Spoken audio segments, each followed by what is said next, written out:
Hey everybody, Professor Hatch. I'm here to talk about annotated bibliographies, or as all the cool people call them, ABIBs. Mostly it's easier to type ABIB. In any case, we have two ABIBs for the research paper. I'm basically have them back to back I think you have 2 weeks to complete each one. So basically, I give you like a month to find 6 sources. They are identical to each other, ABIB 1, ABIB 2. You have to find 3 sources. They have to come from scholarly peer-reviewed journals, which I'm going to show you how to do right now. The reason I have you do 2 instead of 1 is because I think it's easier to find 3 sources. Finding 3 sources honestly should only take you an hour, maybe 2. I know I do this stuff for a living and I find sources super fast. I really don't think it should take you more. I mean, to find the sources, it's going to take you a couple minutes. You're going to have to do a little bit of reading to see whether or not the sources you find are going to be useful for you. That will very likely take you an hour, maybe 2. Um, Also, I just want to say you don't have to use these sources that you find for the ABIB in the final draft of your research paper. It'll obviously make your life a little easier if they do work for you, but if it turns out they're not going to work out, you can use 6 other sources for your research paper. Um, but I do want you to do 2 annotated bibliographies because one of the ways we learn is through repetition, and it's just that simple. Making you do this twice will help you retain it in the back of your head for whenever you have to do it again for longer. That's my hope anyway. You are going to have to write more research papers. I don't care what your major is.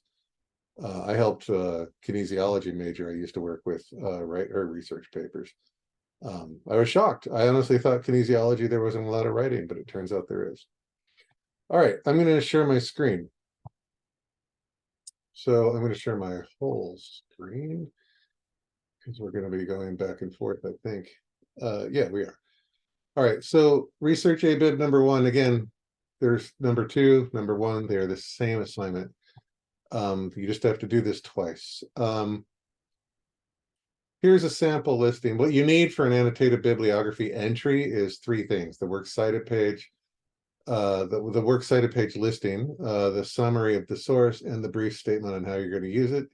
Here's a sample. That's the works cited page entry. This is the summary here, and then a statement. I plan on using this to discuss the prison industrial complex as a means of racially biased social control as a sort of second opinion apart from those of Michelle Alexander's as found in the new Jim Crow. My God, the new Jim Crow should be italicized. I'm not going to fix it, but it should be italicized.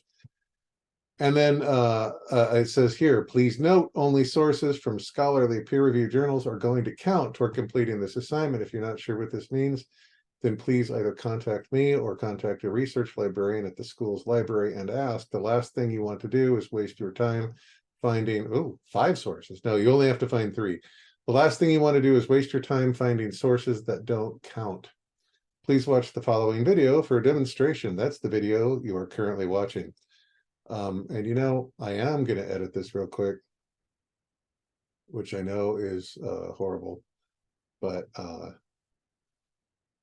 fix that. That should be italicized, but mostly finding sources that don't count. Don't even need the number in there. Okay, there we go. So that's what you need to do for this assignment. And then over here, to find a source, here is our beautiful RCC homepage. Do we need to look at any of this? All right.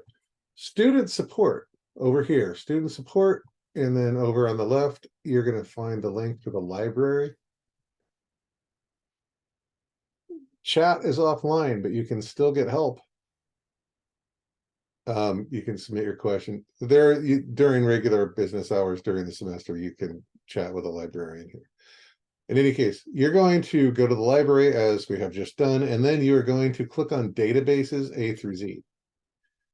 That is going to pull up all these various different databases. Just go to this one right here, Academic Search Complete. There are 93 other databases, but this is going to have just about everything you want. I, by the way, am already logged in to okay, cancel there. I am already logged into the libraries to the academic database. If you're doing this from home, you are going to have to log in. All you have to do that is enter your email, your school email address, and that should log you in. So let's just say that we want to talk about, I don't know. Well, apparently I wanted to talk about equity in higher education. So let's do equity in higher education. That's 490. That's horrible. That's just too little. I'm trying to make a point here. Systemic racism. Okay, systemic racism. Please search. There we go. That's more like it. 1,377 articles. You obviously aren't going to read. You're not even going to skim that many articles. That's too much. So there are things we're going to do to narrow this down.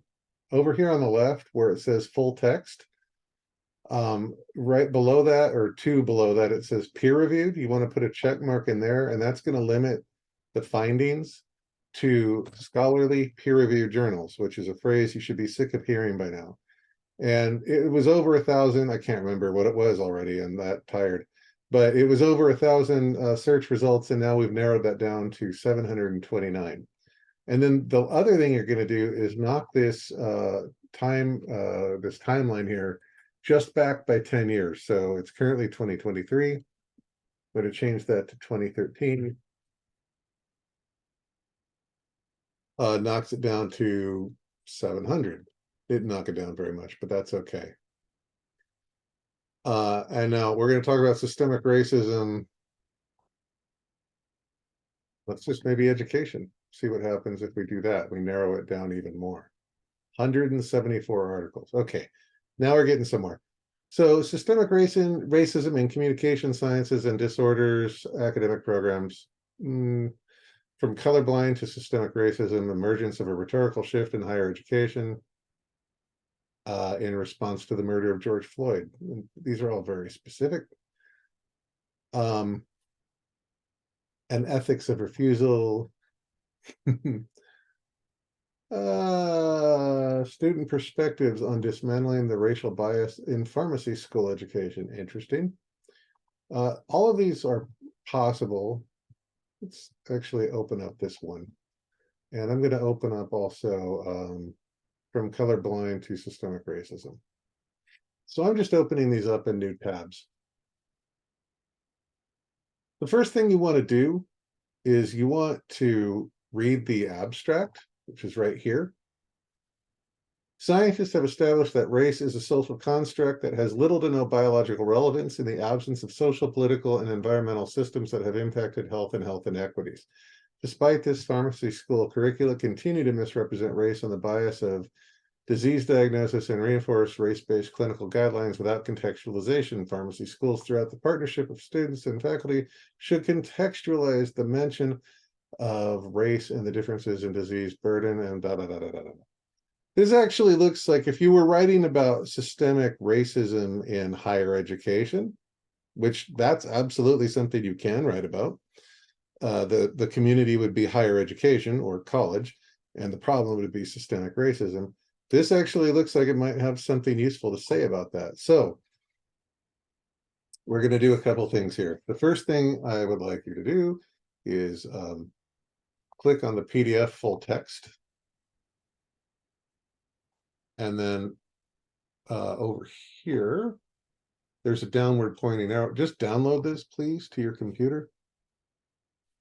And that way you have it. You can also, let me get rid of this. We can go back actually to the abstract.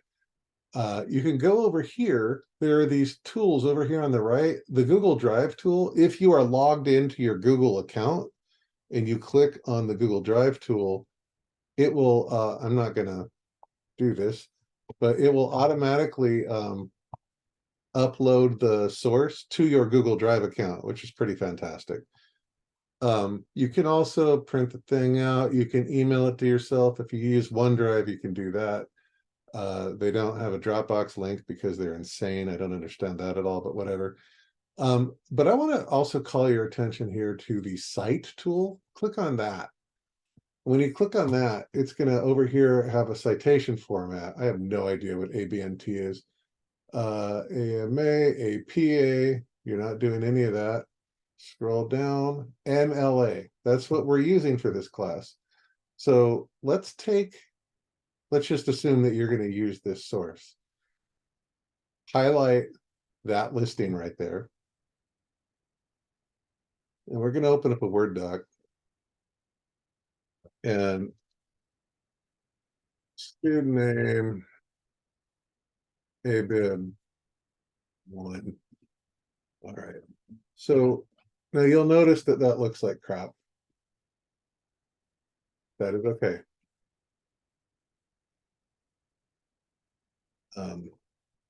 You don't actually have to change the font. I'm just borderline OCD, so I have to. But so here's your, let's actually drop this down in a minute. Let's get rid of that stupid hyperlink. And then I am just going, you don't have to do this either, but it does make my life easier.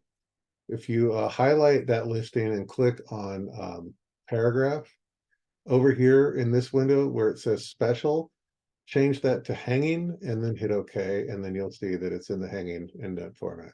Now, if this was for your actual essay, it should be double spaced, but because it's an ABIB, I honestly don't care. So there is your works cited page listing for the source. What's the next thing you have to do? That's, wow, we really don't need my YouTube page. The next thing you have to do is you have to find a summary of the source. Well, you already have that right here in the form of the abstract. I'm going to stop my screen share for a second. I have colleagues at this school and other schools who would absolutely lose their minds if they heard me saying this, but just copy the abstract for your annotated bibliography. The correct and best way to do it is to read the article and then decide whether or not it's useful. And if it is, then summarize the article in your own words.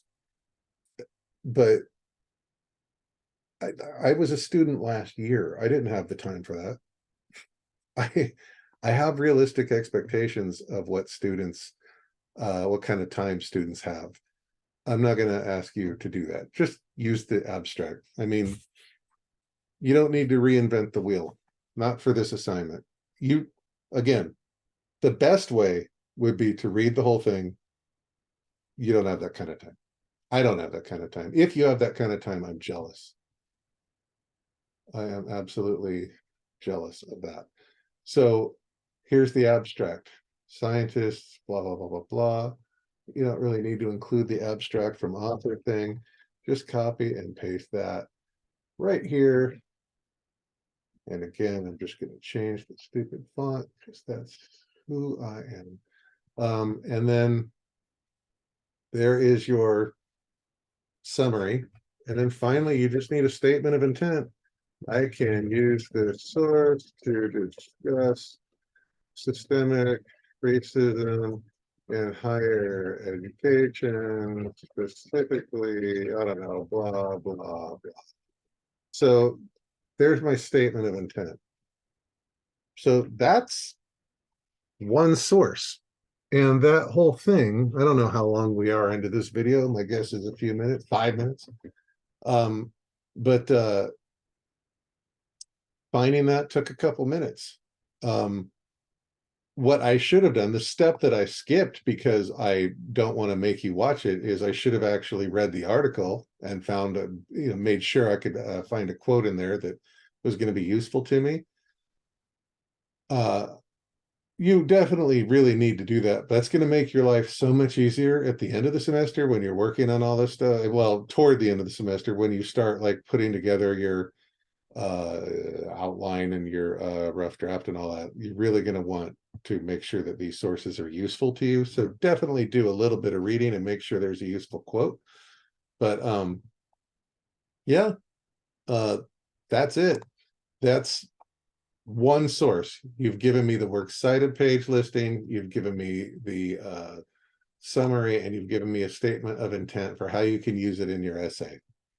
Now, if you do this whole thing 2 more times, that's your annotated bibliography complete.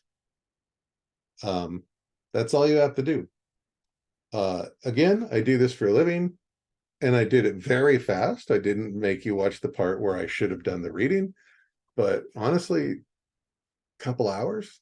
This assignment shouldn't take up a whole lot of your time. If it's taking up a whole lot of your time, then I strongly encourage you to talk to the magical Jedi research librarians at the school, because again, those people are wonderful, magical, lovely people who know more about research than I'm ever going to.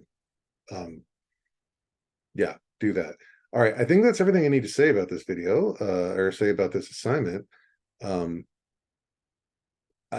usual sign off. Text me on Remind if you have questions. Get me on Zoom during my office hour.